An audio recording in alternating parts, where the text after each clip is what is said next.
Hi po, ako nga po pala si Lloyd, ang DTF operator dito sa Taytay branch. Last week po, ginamit po ito ng 6 na araw na may total na 129 meters na naran. Ito naman po yung aking printer head. Ito naman po yung cupping na may 90% good condition. Next po, head clean. Press lang natin yung clean.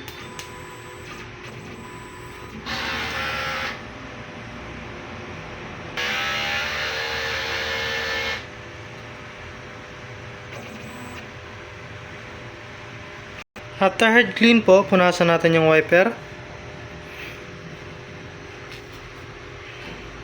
Same din po yung cupping. Next po, nozzle test. Press lang natin yung test.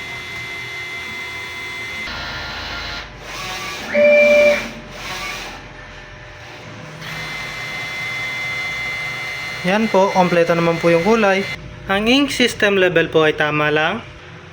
Ang waste tank naman po ay nilinis nung Sabado. Dito naman po yung EVR. At dito naman po yung ground wire. Dito naman po nakalagay ang aming mga stocks. Ito po yung para sa in-use supplies. Dito naman po yung sa unused. At ito naman po yung cleaning solution tsaka powder. Ito naman po yung film. Ito naman po yung aking production log. Yan po, updated naman po. At ito naman po yung aking consumable monitoring. Ito yung para sa cyan, sa magenta, sa yellow, sa black, sa white, sa film, sa powder, cleaning solution, at green solution. Ito naman po yung daily checklist. Yan po, updated naman po. Yan lang po, marami pong salamat.